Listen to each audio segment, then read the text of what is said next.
Hello and welcome to episode 47 of the Rockies Now podcast. We are a Colorado Rockies podcast. Whether you're a Rockies fan or just a baseball person, you can follow us at Rockies Now on all of your favorite social media platforms: Facebook, X, Instagram, and Threads. Thanks for joining with us today. I'm your host, Steven. Co-host Tom is here. Tom, how are you doing? And glad that you're not freezing right now because, man, it's cold out there. Yeah, here in Chicago, it's been a fairly pleasant day in terms of weather, but tomorrow and Monday it is going to be pretty cold out here. So, how about yourself? Yeah, same. I mean, it's freezing over here. Here in Colorado, it's I want to say -3 right now, -4. I think the low is supposed to be -6 tonight. So I'm for those who are listening, I'm wearing two layers right now. I'm wearing a coat and a jacket. For those who are watching, you can see that obviously. But yeah, I was watching the game in Kansas City earlier tonight. I think the game's still going on, but I mean, those players, especially the players that wear short sleeves, I mean, come on, they got guts. I mean, more power to you. But I mean, with temperatures that feel like -27, I saw in the graphic that they had. I don't know how they do it. I played high school soccer for 4 years, played in cold temperatures, not like that, thankfully, but I'd be like looking for a coat anywhere. I mean, there's no, I just don't get how they do that. I mean, I understand how they have, some body fat that heats them up, or they have heaters on the benches, but gosh, I mean, what they do is simply incredible, but also kind of dumb. I mean, it's just for the NFL to do what they do, especially, I'm so glad that they're not doing games in Buffalo tonight. Like, if for our viewers who have seen the video, there's a video out there, you can just look it up, of Buffalo. I mean, you're talking feet of snow tonight, at least more than a couple feet, I've heard. You're looking at whiteout conditions. You can't even see the stadium. There's no way on earth that they would have played tonight. I mean, the players would have not have played. Maybe the fans would have showed up. I mean, we all know Bills Mafia.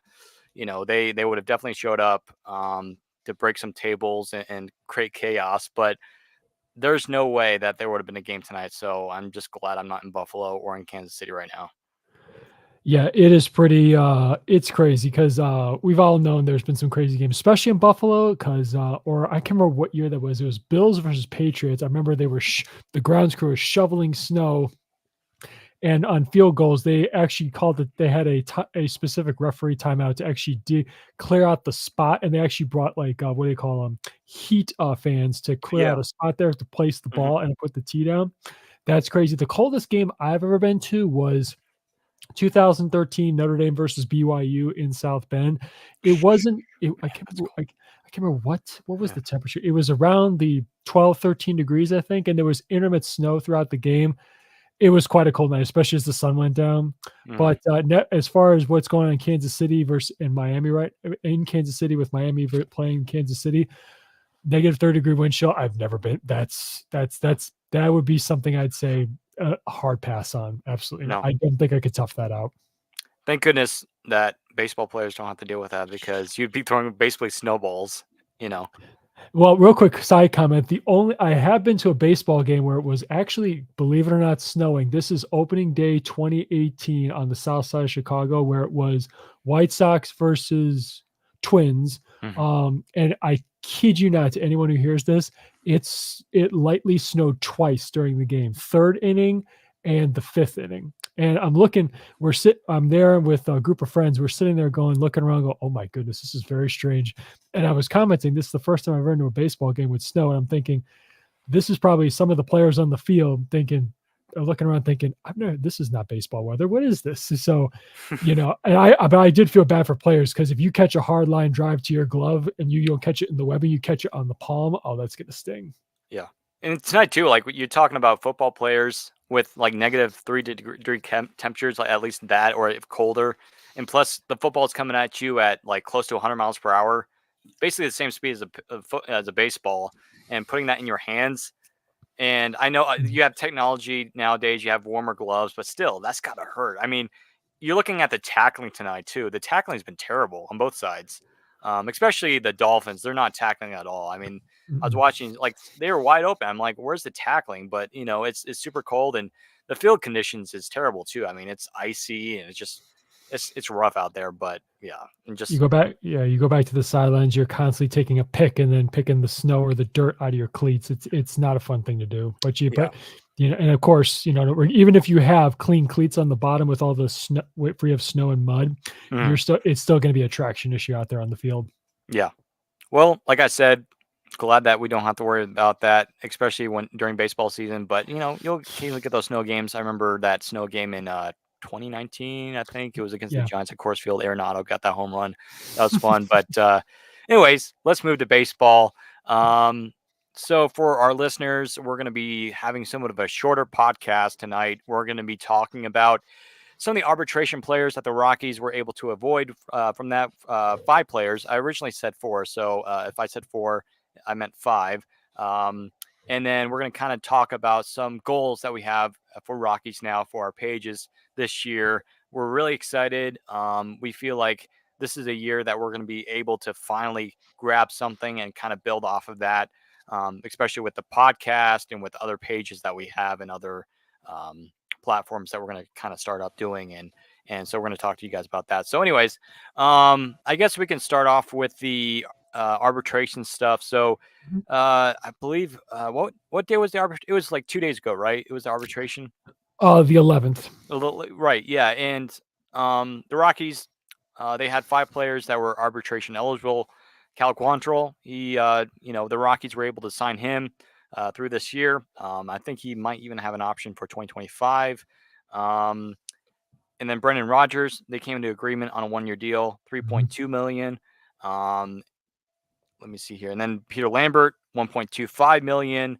And of course, I'm looking at just straight up the news here. They didn't, when they released the news, they didn't come out with the details for Gomber or Gilbreth, but I believe Gilbreth was under 1 million. Right? I I think it got was. Yeah. Go so ahead. Gomber was 3.15, and Gilbreth. Hold on, I'm looking through the list here.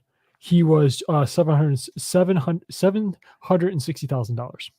Which is pretty good. I mean, it's not surprising because I mean he's coming off an injury, and so that kind of subtracts his contract. But still, that's a pretty good deal for a Mhm. guy that looking on Fangraphs here, he had a 3.35 ERA in 2021 and a 4.17 ERA back in 2022. So that's pretty good. I mean, talking about Lucas Gilbert, I think this guy is going to be one of your best guys out of your bullpen. I think he has a great, bright future. Really like some of his pitches. I like his delivery. It's kind of funky. He kind of goes down and kind of, with that big expression on his face. I like the delivery there. So, not Gomber Gilbreth. Let me see here. They're projecting him to have 48 innings pitched this year. We'll see, but I want to say he'll still be on the injured list to start the season because of that injury, the Tommy John that he had a year ago, right around this time. So I'm curious to see what happens there. But yeah, it's a pretty cheap, pretty good deal for Lucas Gilbreth, who I think is an underrated pitcher in that Rockies bullpen. Yeah, the amounts that the Rockies agreed to with these specific players doesn't surprise me. They're all roughly what anyone would expect for um, those players at their particular level or arbitration years, I would say. So they don't surprise me. They don't break the bank anyone. It's not Juan Soto $31 million record there. It's yikes, that's a lot. So that's another $30 million player on the Yankee payroll, but I digress on that one. We'll see where he goes next year. That's going to be fun. With the Ohtani sweepstakes being this offseason, we'll see what the sweepstakes is like for Soto next offseason. But given a couple of these guys, there's nobody in their first year of arbitration. These guys were either in their actually, sorry, Gilbreth was first year arbitration eligible player. Sorry, my apologies on that one. But the rest are either 2 or 3. Quantrill, this is his last year of arbitration, and Beeks, this is also his last year of arbitration.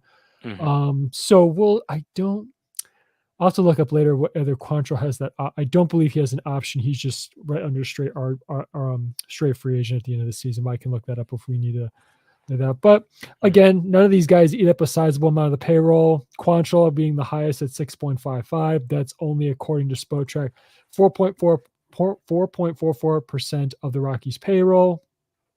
And of course, the current Rockies payroll right now total stands at, just a moment. Let me make sure I get this right here. 2024 total payroll currently stands at 555,000. That ranks them 15th in the league right now. Okay, so right at the middle of the pack. Yes, and they're below league. They're below league average of 151,811,000. Yeah, I'm going to be interested to see what happens with the payroll this year, especially going into Mhm. next year in 2025 because of the TV deals. Because Yeah. right now, well, according to Patrick Saunders, who is a Rockies writer, Mhm. he came out on a podcast recently saying that there should be news like by the end of this week, Yeah. or next week. Basically, in the next few days, we're going to come out. There's going to be news about who the Rockies are going to be streaming with, and it points to MLB Network basically streaming their games, Mhm. MLB.com streaming their games, because it doesn't look like there will be any uh, companies that will be like reaching out to the Rockies, and because the Rockies, well, we all know what happened last year. It was a bad year. The TV ratings went really, really down for the Rockies last year, arguably the worst in franchise history. Not surprising with the record that the Rockies had. It's unfortunate. It's sad, but it's I guess it's a part of the rebuild, but hopefully baseball, Rob Manfred finds a way to kind of fix this problem, because I think it's been a problem for several years now with a lot of these companies. Now, some teams have created their own network. The Cubs, Marquee Mhm. Sports Network. You have the Mariners, who just bought their own. Basically, they're still going to be under somewhat what looks like AT&T Sportsnet, but they basically have their own sports network now. The Dodgers, we all know that they have their own sports network, and they create a ton of the payroll from that because of viewership and a lot of. And then the Yankees, you have Yes Network Mhm. in New York. They get a lot of revenue and payroll from that. Where the Rockies, I think the Rockies were next to the Athletics and the was it the Rays for the lowest TV ratings this year I'm or looking last them year? up. I'm actually looking them up right now. Okay, Give me just a minute here. yeah, But because it was really low. Yeah. in terms, just real quick, in terms of attendance, that's also another thing I looked up. The Rockies were, um, in terms of average attendance per game, they were, hold on, 14th with 32, just over 32,000 per game. Hmm. Their total about 2.6 million puts them, just a second, let me resort the graph. That puts them 13th in the league, in terms of the 81 games that they played there. That is behind 13th. They're behind the Angels at 12 and in front of the Mets at 14. And Okay. then TV ratings, let me see if I can find a good graph. Let me see if I can find a good graph here to check this. Shoot. Let me see. I know the Athletics were dead last, which is not surprising Yeah, with the yeah. Let me situation that they're just, in right now. yeah. Let me see if I, yeah. Let's while we're both looking. Let me see if I can find anything. Okay. Regional sports networks. Actually, it's kind of surprising. All regional sports networks total saw a 7% gain in TV ratings overall, which is a little interesting. I'm trying to see if I can find a graph here Yeah. that shows the overall team. Okay, let me see here. I think I got something here. Okay. Okay, well, the largest. This doesn't surprise me at all because I already saw this one. The largest downturn decrease in ratings was Chicago. My other team, the Chicago White Sox, they had a 41% decrease in TV ratings because last year was just. Yeah. And it doesn't surprise me. Like I said, White Sox. It was one of the most disappointing seasons pretty much the most disappointing season in my lifetime. Again, that's if anyone wants to talk to me about that, send me a message on social media. We can discuss. Uh, Let me see. Where are the Rockies even mentioned in here? Unfortunately, well, if we want to move on Yeah. here, I'll see if I can I find think it was Athletics, Oakland, and it was Oakland, and I want to say Tampa. And Tampa, again, not a surprising team because they don't get a whole lot of payroll. They don't get a lot of fans. Look at the playoff game they had against the Rangers a couple months ago. So I think it was Oakland and Tampa, and I think Rockies were like next in line for the worst um, payroll or at least TV ratings. Um, but like in some ways, the Rockies don't necessarily need to worry about that too much because you're still going to get fans at Coors Field. I mean, the tennis is Mm, always going to be there, but when you don't have TV ratings or TV deals, you're going to have an issue. Um, and I think the Rockies will find a way to broadcast some of their games eventually, maybe in the next year or two with maybe a new company, but I think just for this year, or at least to start the season, the Rockies are going to have to be on MLB.com. But the worst thing too is that people are going to have to pay like $20 for a subscription. I'm not going to be doing that. I'll find a different way. I mean, there's ways where you can watch a baseball game without subscribing. I know that, there's people that are like, how can I watch the games? Like, there's ways. Just, if you need, if like for those who are listening, if you need help watching Rockies games, let me know. I know how. There's a way where you can do it, and I'm not going to say if it's illegal or not, but there's a way. Um, but yeah, it's kind of sad to see with AT&T Sportsnet going down. But from what I've heard, I think the crew are coming back. At least Mhm. most of the crew, they should be coming back because I think the Rockies really like them. But I think they're under somewhat. I think most of them. I like some of them. Their contracts are up because I know a lot of the producers and the camera people, their contracts are up. But they're gonna have to basically get newer people to do the camera work, the producing. But I think for the most part, I think Drew Goodman should be coming back. Jeff Houston, some of the big guys are coming back. They'll be back. But I think from what I've heard, there's no longer going to be the club show. I know a lot of Rockies fans really like. I like that show.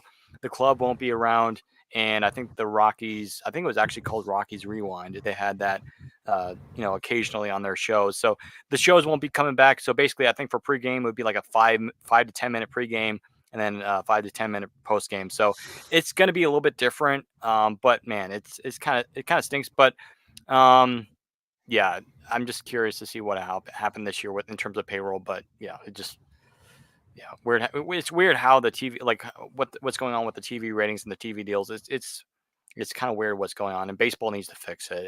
It's kind of stupid, but you know, So anyway, like I said, I found a graph with the ratings for 2023. I found a graph that shows the ratings change between 2022 and 2023.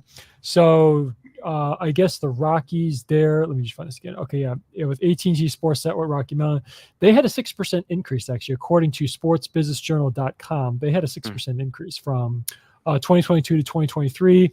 As I mentioned before, low was my other team, the White Sox, a 41% decrease. Rounding out the bottom five, I'll give you.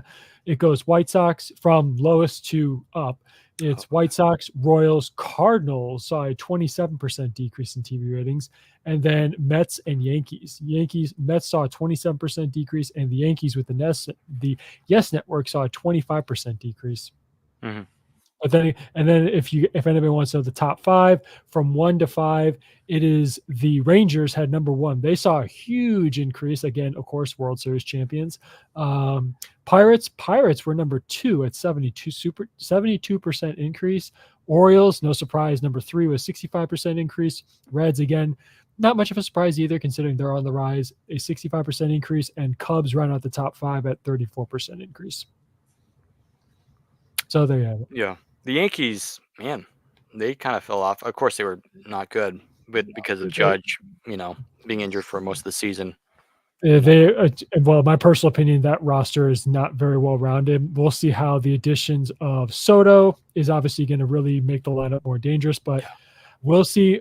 Pitching Rodon, again, from a White Sox fan here, I'm telling you, that's a very risky contract that they signed him to, because he has even though his years in San Francisco were good and his final year at the White Sox was very good, he has a history of injuries. And I think I said this on social media before during that off season.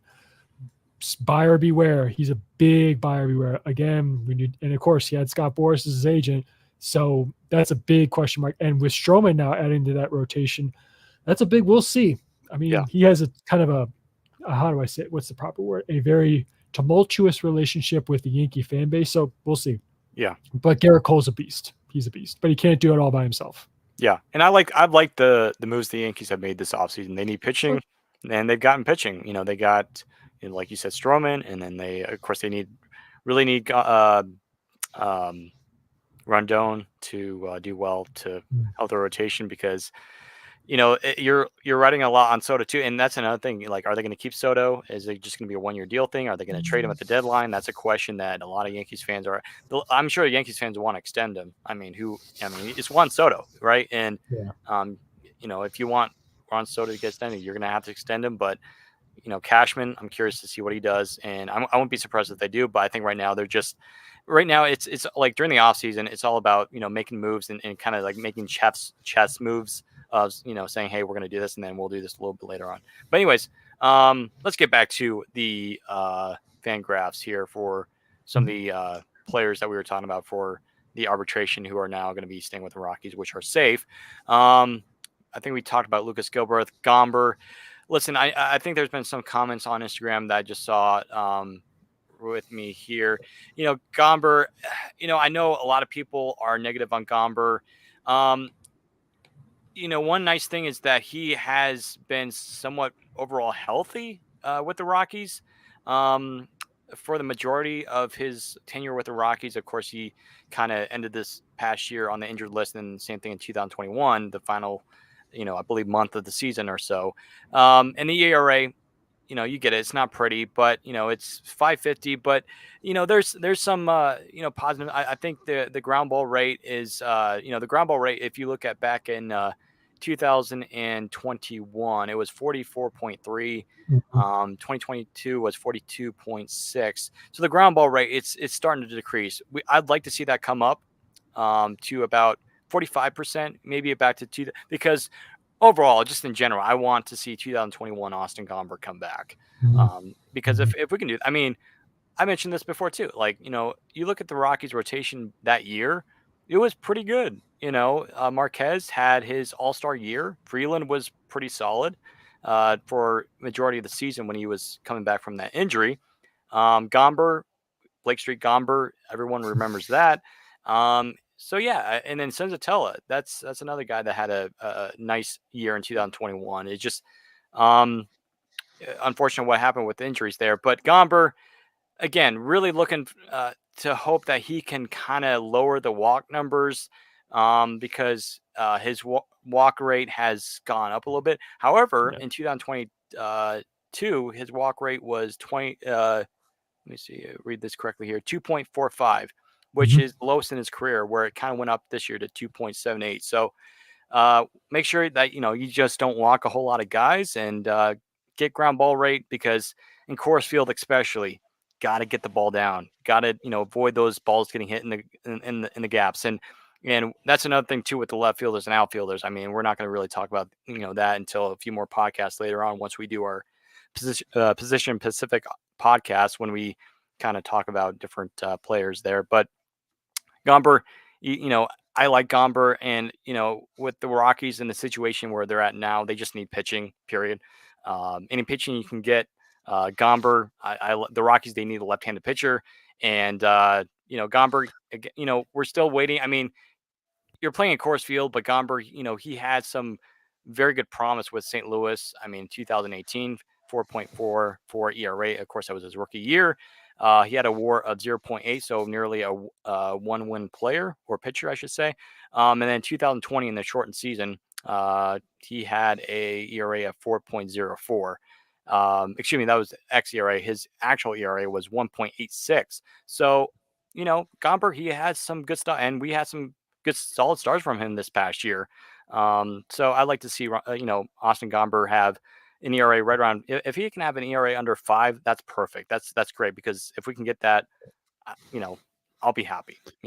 So Yeah, I agree. I would love to see that current that ground ball rate. It was 41.6 last year. I would love to see that go up about 45. I do agree with you. His ground ball rate in his final year in his 2 years in St. Louis were kind of interesting in terms of there's a 10% difference between the two, but that's neither here nor there. Yeah, and his walk rate since coming here has gone down, and then it went up slightly last year from 2.45 walks per nine to 2.78 last season. I do like the fact that he only missed 5 starts last year, so he's showing some more durability. He only made 17 starts in 2022 and 23 in 2021. So not as much consistency with the health as I'd like to see, but if he can make 30 next year, that would be amazing. And there was one more thing I wanted to talk about with him. Uh, yeah, his fly ball rate has been fairly consistent. He's been in the mid to high 30s in his 3 years in Colorado. If he could get his fly ball rate below 35%, it was at 38% this past season, 2023. I definitely would like to see that as well. Again, I think I would like to see that to say that, and I have to look at his. I would like to look at his game logs in, but I remember correctly, he had a string of 6 out of 7 starts. He went 5 innings or more, I believe, in a 7 game stretch, in a 7 start stretch, I believe. So he showed. I again, like he said, the weight. He feels the weight of the Arenado trade is off his shoulders. Again, he and Montero were the two, you could say, marquee prospects that we, or the two most notable prospects that we got back in that trade. So to your point, if he could just go out there, just make the starts, keep the ball on the ground, because I think knowing now that, again, it is in the mindset of a pitcher, when you know you've got a solid defense behind you, it breeds more confidence. So I hope Right. not just for him, but the whole pitching staff, knowing you have a Gold Glove winner in center field, you have a Gold Glove caliber guy in left, and then 3 of your 4 starting infielders are all Gold Glove either one winner and 2 other nominees. I hope that breeds some confidence into him and the rest of the pitching staff, knowing that, hey, we keep the ball on the ground, or even if it's in the air and it's a softly hit foul ball in the air, we got great defense behind us, and that I think will breed confidence among this pitching staff. But specifically, hoping for him, and hopefully with his again, it's a Coors Field thing. I know. I like to think he's getting used to the travel back and forth and pitching 81 games, pitching half a season at Coors Field. So hopefully he gets more of the hang of things, or it gets more into that routine mental things of what he needs to do to be successful pitching at altitude. Mhm. And that moves us to our next and final player that we're going to be kind of chatting about from this arbitration stuff that happened a few days ago. Brendan Rodgers, which is probably the biggest question mark for this Rockies team as we head into the new year. Will the Rockies trade him? Do you think he can, bounce back? And according to Fangraphs, they're having him have actually a pretty decent year. Mhm, 16 home runs, which would be a career high.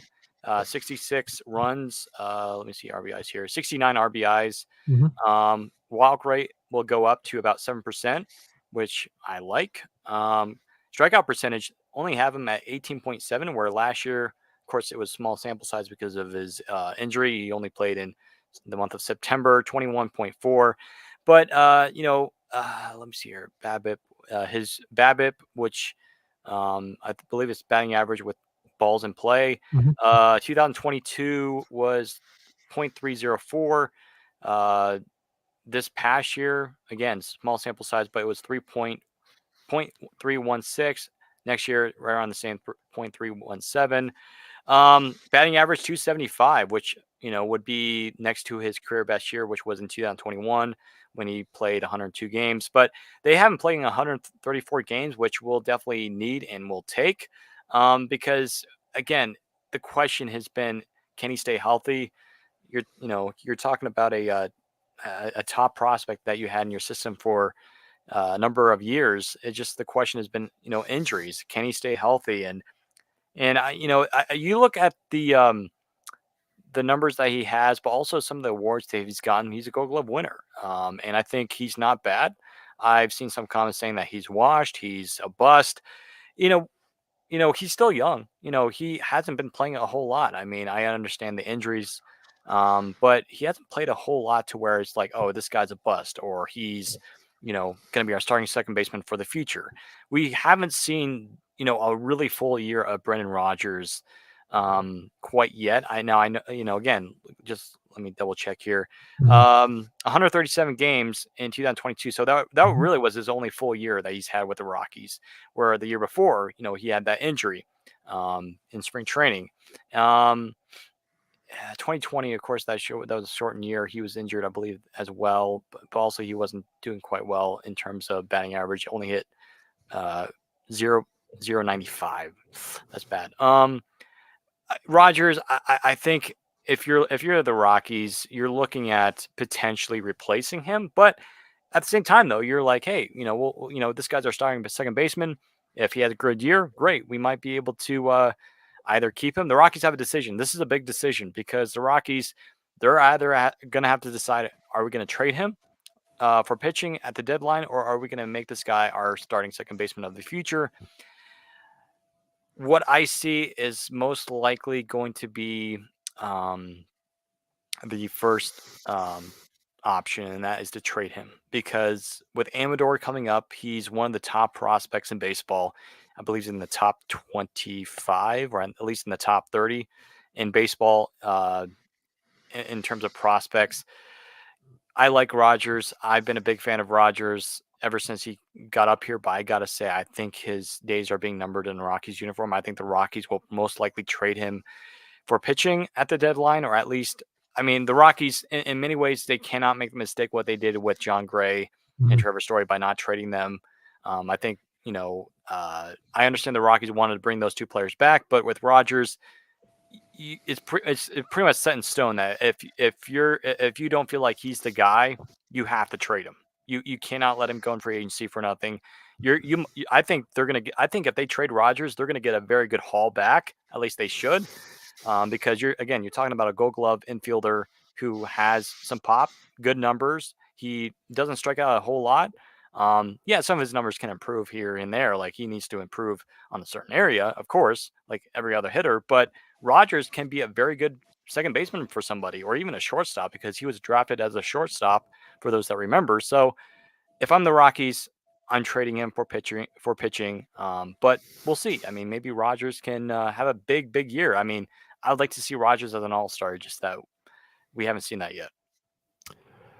Given the number of games that he has played in his career, and given that he's also played only one season of 130 plus games, Vangerst is being pretty kind to him, thinking he's going to play 134 games this year. Yeah. And, I do like the fact that, again, being kind, thinking he'll hit 16 home runs, 66 RBIs, and have 31 doubles, of course, playing half a games at Coors Field. So I appreciate the optimism from them. But as far as, if it's again, it's another one of those things. Stay on the field. He does have a Gold Glove. We know he's a great defender. He can, if there's a game where I feel confident that if there's a game Tovar needs to take a break here or there, he could move over to short in the event that he has to, just to play a game here and there, which is fine. It's just the one I would love. Again, this is wishful thinking. His hard hit rate in his career is 42.2%.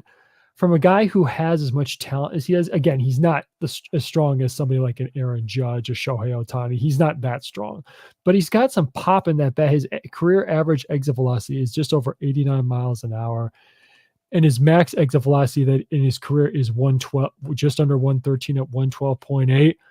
If he could barrel up the ball, if he can barrel some balls up with the bat and get some solid swings on it, he could, I think, hit over 20 home runs in a season as a start. That's, to me, is a stretch goal for him in any full season. I think he can max out between 25 and 30 home runs a season. That's my personal opinion. And again, I know this, but this is make or break. If he gets injured again, and at the end of the season, the Rockies are just going to non-tender him. And I know that's not. I know fans listening to this don't want to hear that, but they're going to cut bait with Amador being as highly ranked as he is, and he's right on the tail of. Again, he's not on the verge of being promoted this year, but he's right. He is impressing everyone in the organization. He is showing that he could be the real deal at the major league level to pair with Tovar up the middle. This is make or break. If he has another season, he played how many games this year? 46, I think I saw. He's 27 years old. He'll be 28 in August. If he plays, 46 games again like he did this year, they're going to non-tender him. It's unfortunately, this is a guy I know at one point for a couple of years he was the number one overall prospect for the organization, not in baseball, in the organization rankings. It's sad because, again, there's been a lot of high hopes on this guy. He was a highly ranked high school prospect. He has accelerated fairly quickly through the minors, but again, when a guy gets injured so much, he has to heal, rehab, get his strength back, get his timing back, and then get back on the field and stay on the field. For him, he's just an unfortunate story of that. So again, hopefully, if he plays 134 plus games, awesome. Again, it's a big wait and see, but given the value that they signed him for, they're not breaking the bank with the arbitration amount they agreed to. It's not a high amount. It's worth the risk, and he's going to get every opportunity at second base. So no one's blocking him, or no one is, what's the word? Challenging him for his at bats. They're going to give him the opportunity. If he fails, they're going to, I already said it. So right. I'm rooting for the guy, but we'll see. Yeah, and when we released our post about Rodgers, being coming back from the avoiding the arbitration stuff. We had some people commenting how they didn't like it or they liked it. There was one comment that I really liked, and somebody said, "I don't understand the negativity here. He won a Gold Glove a year ago, was Mhm. injured last year, and still put up good stat lines in the games he played in." And that's a great comment because Mhm. if you remember at the end of last year, Rogers had that good, stretch to where he had some home runs. I mean, I think Rogers had how many home runs did he have last year? Four. Four Four. home runs. Yeah, I was looking on Fangraphs and then I kind of exited, left the page. But yeah, so he had four home runs. And in the month that he played, I mean, he really only played in just a handful of games, and that's pretty good. And Mhm. again, like Rogers, I mentioned, like I just mentioned, like when he's healthy and like kind of like Chris Bryant, when he's healthy and when he's hitting well, he's gonna do well. Mhm. He's gonna put good numbers on the stat line there, and so um, Yeah. again, Yeah. sad situation for what has happened to his career in terms of injuries. He's still young. This is his last chance to kind of say, "Hey, I'm going to be that. I want to be that guy. I want to be that starting second baseman." But um, and I think we've mentioned this before on the podcast is that he's a Scott Boras agent now, Mhm. and Mhm. so it's and most likely I wouldn't be surprised that if he doesn't do well this year or he's injured, the Rockies will probably non-tender him, like you said, or either he'll go off in free agency at the end of the season. But I'm sure the Rockies, they can't, like I said, they cannot make the mistake of not trading him because you could get a really good haul. Because Miami a year ago, there was reports saying that Miami really liked Brendan Rodgers, and there was a conversation about a trade with the Marlins of sending Rodgers to Miami for right-handed pitcher Edward Cabrera, which didn't happen. But if I'm the Rockies, trade Rodgers, it's the best way to go for both sides because you don't want to get anything out of it. You don't want to. What I meant by that is that you don't want to lose Rodgers and not get anything in return. So that's my hope. But hopefully Rodgers has a big year. Well, I mean, that Miami trade wouldn't be so bad for him. He is from Florida, so Yeah, he'd be close to home. yeah. And I mean, just to go back real quick to him, his past, he had, like I said, it's now that I look at it again, it doesn't surprise me. Fangraphs is generous with the home runs that he potentially could hit next year if he plays 104. He has shown he has the power in 102 games. 2021, he hit 15. 2022 in 137, he had 13 only, but he's got that. And he hit 30 doubles in 2022. So he's got Hmm. the bat has got potential. Again, it's just, we'll see. It's a make or break year. And if he fails or if it doesn't work out with him, the Rockies at least have some backup plans ready, waiting in the minors. Yeah, Amador. I think Baseball America just recently put out an article about Amador, and man, this guy, they're having him win potentially multiple batting titles, which is pretty exciting. I mean, of course you want to keep your like you don't want to jinx or anything, but Amador, he's a dude. Like again, I'm sure our guys at Blake Street Banner have talked about Amador before, and I'm sure they have Mhm. content about that. So for those who are listening or watching, go check them out. But Amador, I mean, the guy could be really, really good. And I mean, the Rockies, they've done an excellent job with, especially some of their international prospects, which Tovar was an international prospect, which they drafted, which I want to say is coming up very, very soon. I want to say it's like the next few days. I want to say the international free agent draft, like where the signing It's period begins, I think. I think it begins somewhere before close to the end of the month there. Okay, yeah. And I think Tovar was the international signee. He was. Amador was as well.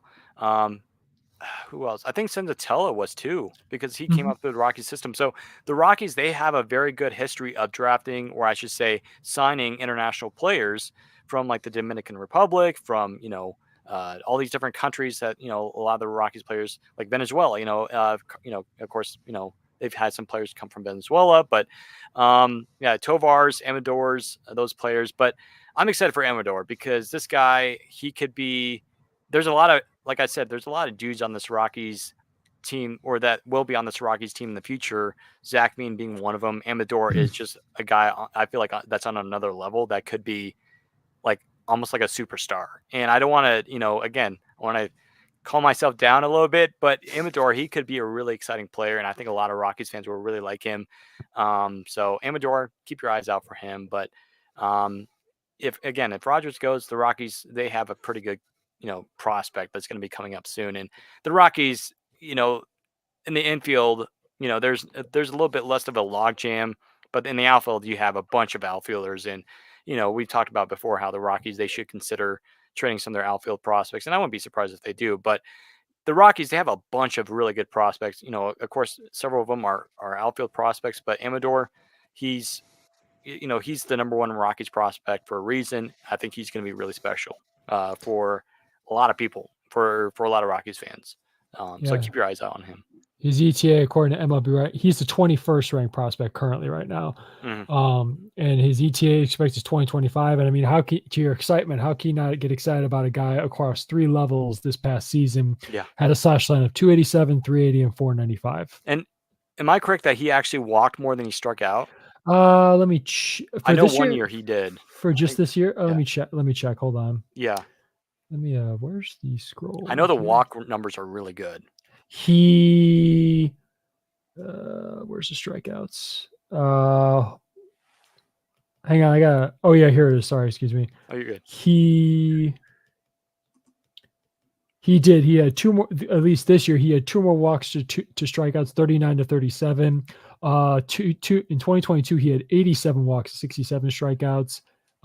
Yes, correct. So he in the last 2 years, he has had more walks and strikeouts. Tells you that that guy's most likely a pretty good hitter. Like, he has a very good discipline, and of course it's in the minor league system, but at the same time though, like, he played a good number of games in Double-A Mhm.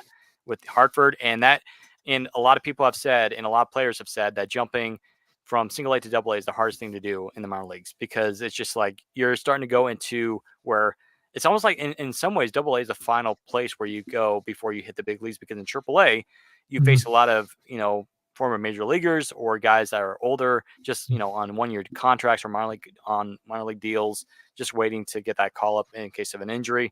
So really, for a lot of these Rockies players or prospects, Double-A is really the final destination before Triple-A, and of course there's still Triple-A you have to go through. But Amador, for him to do what he's been doing in Double-A, has been spectacular. And I guess I want to do a quick shout out to Ryan Ritter, who is a shortstop prospect for the Rockies, and I know Lewis, who we had on the show a couple months ago from Blake Street Banner, he really likes Ryan Ritter, and that's a big shout out to him. So Ryan Ritter is a guy that jumped, I believe, 2 or 3 levels this past year, and he was in Double-A at the end of the season. He started the year, I think, in Fresno, and he went to Double-A. So I mean, the Rockies have a bunch of these guys, and infield prospects that I think Ritter could be potentially easily the backup shortstop for Tovar. So the Rockies, they have a bunch of these guys that if the Rockies trade them, it's not the end of the world. Like, I mean, Juan Brito, who we traded for for Nolan Jones, he was a second base prospect, and yeah, he was a great prospect, and I'm sure the Rockies really liked him, but you know that's why, like, when you trade a good prospect for a good player, you're going to get a good player. You're going to be able to put him on that roster. So the Mhm. Rockies, they have a bunch of guys, so there's not really one position. It's like, oh man, the Rockies are going to be in big trouble if they don't upgrade this position in the next few years. You see what I mean? So the Rockies, they have a bunch of dudes that are coming soon that are going to be pretty exciting to watch. And don't forget, Amador's a switch hitter. hmm Yeah, and in some ways, he reminds me a little bit of Jose Ramirez, a little bit, just a little Mm, bit. I see some similarities, but the power maybe not so much. But I would say more. Yeah, I say Jose Ramirez. I mean, another guy that comes to mind as well. So, given the position similarities, would be also Francisco Lindor. that's a good I one. I like I that get. comp. Yeah. I'm not talking. And just to be clear with what I'm saying, with to anyone who listens to my voice on that one, or is going to like some of my comment, I'm just talking in terms of skill, type, and style of play. I'm not talking in Mhm. terms of pedigree, because I guess if Amador wants to be Lindor, he's got a long way to go. Yeah. That's quite a career to catch up to. I'm just talking in terms of style and similarity. I don't know if he smiles as much as Lindor does, aka Mr. Smiley, but in terms of style and look and as a player, I would compare it, kind of look at him as like kind of like a Lindor style of play. Mhm. Yeah. Oh, by the way, the Dolphins lost. So Well, so yeah, surprised. I mean, it's a team from Miami going to 30. Not to, yeah, to anyone, weather does play a factor sometimes in sports. And when you have a team come from Miami Miami. to Yeah, to 30 below wind chill in Kansas City, good luck. yeah. Kansas. I mean, yeah. Again, the tackling by Miami tonight was terrible. Their defense has been okay this year. I mean, Vic Fangio. Yeah. Again, former Bronco, defensive-minded head coach, with the Broncos, and he's a defensive coordinator for over there. But Miami, good season, but it just feels like every single year they're just a first-round exit. So it reminds me of the Dodgers a little bit. Haha. So, um, as we move into our last segment here. So yeah, like we've been wanting to do this for the past week or so because we kind of came up with this idea. And since we're coming into the new year and kind of, settling in to 2024, we kind of want to tell you guys our goals for Rockies Now heading into the new year. And I guess I can get started. Really only 2 or 3 things very quickly. I'm not going to, talk much about them. Um, Number one on my list, and because this is very important for me. And I was talking to Tom right before we started, but I think one of the most important things for anybody that does, that covers sports or whatever, for me personally, we want to make consistent quality content for you guys because not only for you guys, but we want to make content that you guys can enjoy and that you guys can share it and all that sort of good stuff. We don't want to do it for, how should I say this? We don't want to do it just for the likes, because when you just do it, when you put quantity over quality, you're not going to get good results most of the time. And I feel like quality over quantity is a much better place to be, especially for your followers, for your fans. So for this year, Tom and I were going to try and make better content, consistent quality content for you guys. Because again, I've seen pages where they just post quantity instead of quality, and they just don't put in the work. And so that's what we're going to try to do better this year. Another thing is that, we are very, very grateful for you guys because we have, I believe, a little over 3,000 followers on Instagram. I think it's like 3,200 something, which is incredible. We hit 3,000 last August, and generally during the off season, we don't get much followers. And once we hit spring training, once the season starts, especially last year, I remember we hit a big jump right after opening day. So by the end of the year, one of our goals is to hit 4,000 followers. That would be nice. If we hit 4,000, great. And so, yeah, just improve the following, improve the podcast is another thing that we want to do. And I think Tom's going to talk about that after I'm done here. And then the last thing I have is starting a website, which is something that Tom and we've been planning for I think for a few podcasts, at least maybe a month now. We want to start of course, with a podcast, but we want to start a website so that we can, make articles, maybe even a future shop where we have t-shirts or something like that. That's somewhere down the line. Again, this is just, looking ahead. We're not going to, this is not going to be like next week sort of thing. This is going to be looking ahead, maybe even 2025. We'll see. But that's just some of the things that we're looking forward to this year. But yeah, the most important thing is creating quality content that you guys like. And that's the most important thing because we value you guys. We really enjoy having you guys follow us, and we love your interactions with us and just the support and love that you give to us each and every day whenever we post or talk about Rockies baseball here on the podcast. So those are my 3 things I'm hoping to do in 2024, just to try and improve Rockies Now. So. Yeah, first of all, I just want to say, obviously, I came in to become a co-host of this show sometime last year at the end of the 2023 season, and I'm just very thankful for this opportunity because my favorite sport is baseball. Hands down, it's baseball. My 2 teams have been the White Sox since I was the age of 5 and Rockies since I was a teenager, about 12, 13 years old. I am very passionate and loyal to the teams I support. I'm very thankful for this opportunity. I'm happy to be here with Steven and to talk to all of you, talk about Rockies baseball, anything going on in baseball. I love it. Thank you. So I want to say thank you to everybody who listens to this. You guys are awesome. Keep coming. Bring the questions, comments, what you'd like to hear us talk about, because we're here for you guys. We love sharing our opinions with you. We love that you're listening, and we want to help you guys share the same love and enjoyment of what we get out of watching Rockies baseball and baseball in general. So that's a big thing. Always feel free to reach out. Again, my social media link is right down there at TDellaPlane5. Reach out to me on Twitter, X, if you want to talk anything. I'm always looking to entertain anything like that. To add to Steven's goals is where the one thing we did do this. Unfortunately, we had a mishap with our first episode of the series.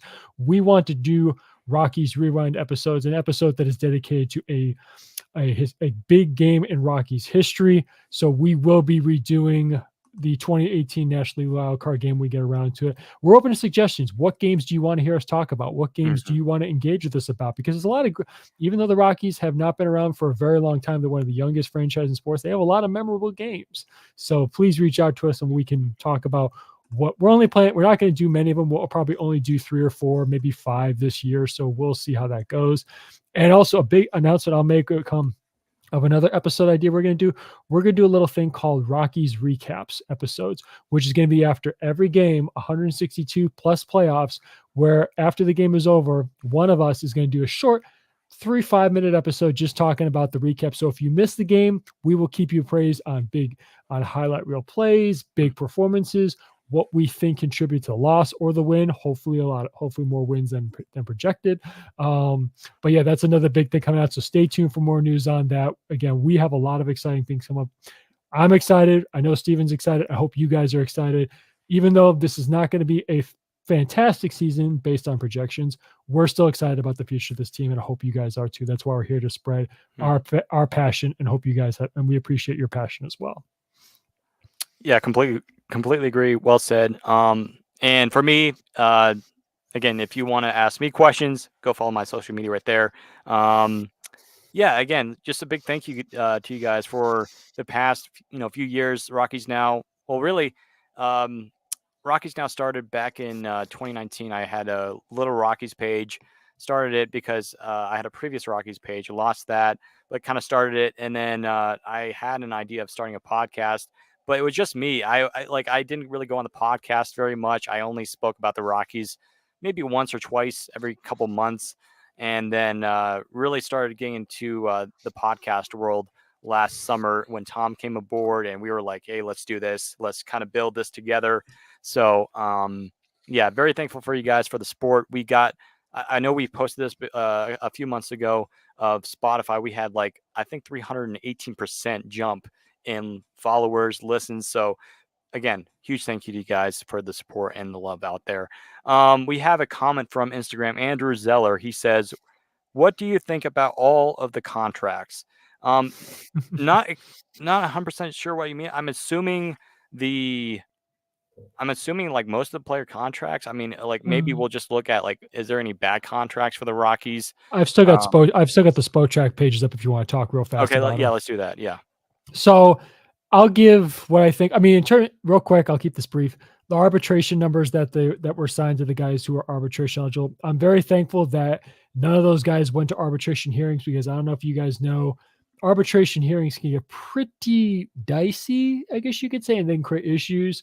They can create problems between the player and the team. Just look at the Corbin Burns arbitration hearing from last year. Again, you can check out how bad that went with the Brewers and Scott Boras. But luckily, again, they all went well. Glad there was no hearing. They all settled. They didn't have to go to a hearing, which is great.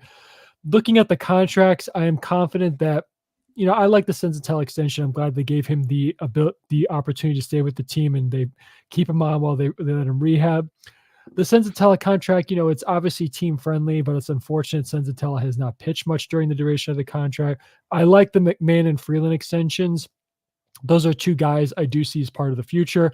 I'm glad I don't know if this is going to be Charlie Blackmon's swan song, but I do like the fact they're being loyal to the guy and letting him play out what could be the last year or 2 in a Rockies uniform. And obviously everyone talks about how the Bryant contract is nuts. Again, when he's healthy, he is a great veteran presence on the field. He is a great presence in the clubhouse. He's got years left. Is he going to be 20? I said this again. Is he going to be 2016 MVP Chris Bryant? No. But does he have to be? Not necessarily. Mm-hmm. I still think he can.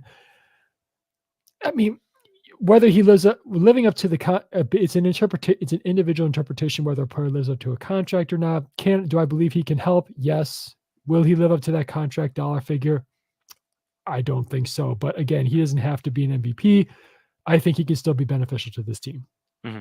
Yeah, Andrew, he said that he was talking about the extensions. And so I think that's what we were alluding to with Antonio Senzatella. So, yeah. But anyway, so yeah, that's That's what I think.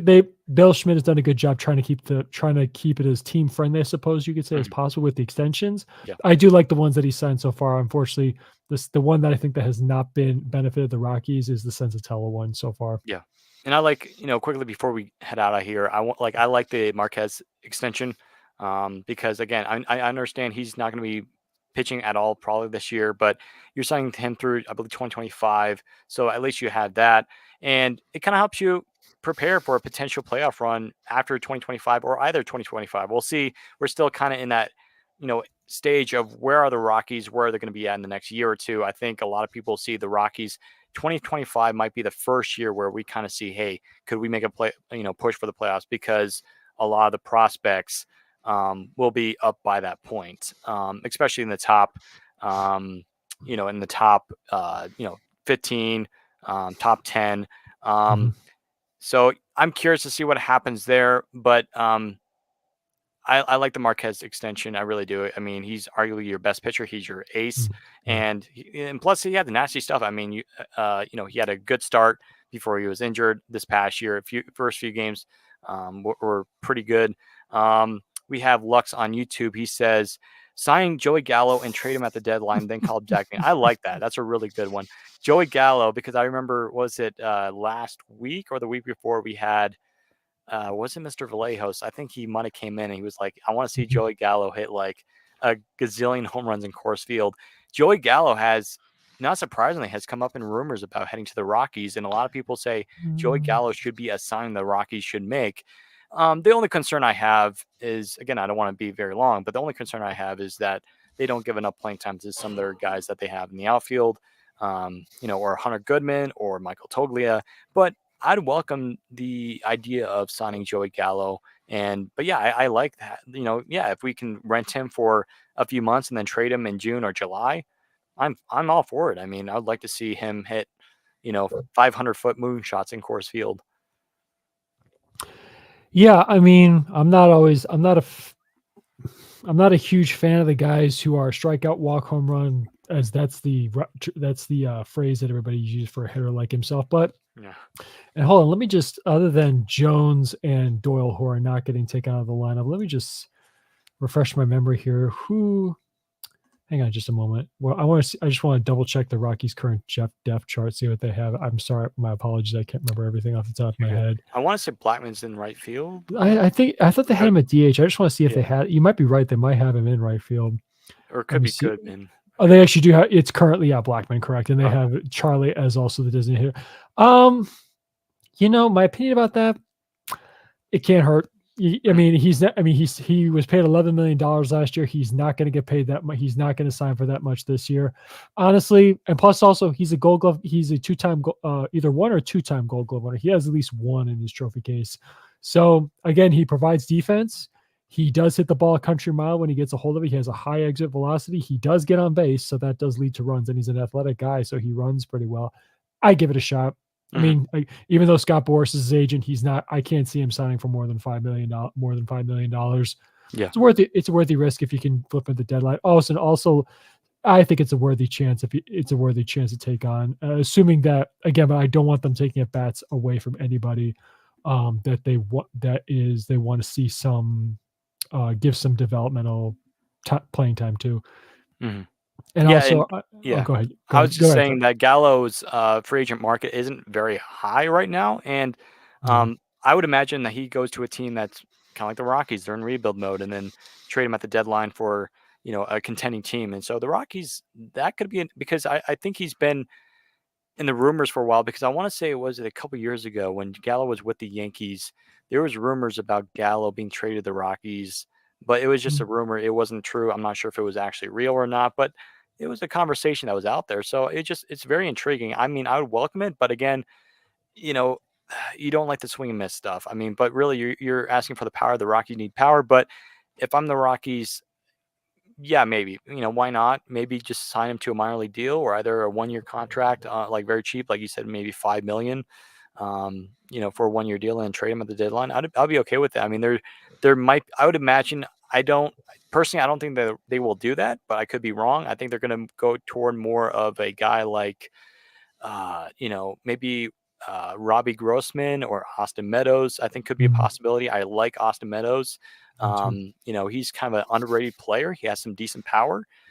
He was a top prospect for the Pirates, I believe. He came out through the system, I think, or at least he was a number one prospect for them Mhm. a number of years back. But yeah, good comment there by Lux. So I'm curious to see what happens here. Gallo again. If we get Gallo, I won't be mad. No. I'll take it. But again, it's just the only question you have is the strikeout numbers, and some of the batting average isn't that pretty. But in Coors Field, you get a little bit more bloops, you get more base hits there. So maybe he can have a big year. Maybe a turnaround like year like Cody Bellinger. I know we're not going to get Cody Bellinger, but it'd be nice to get a year like Gallo, like of him hitting like 300 with 40 home runs or something like that. But it He probably won't d happen.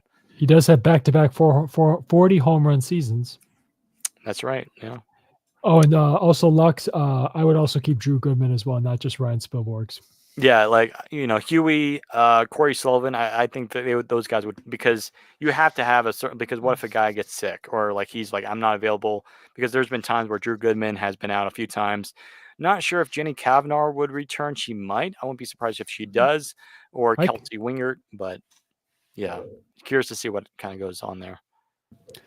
Yeah, I keep Jenny. I mean, she knows her stuff. She's always a good, positive attitude on air, so I keep Mhm. her to Yeah, fill good in for sideline reporter. Yeah.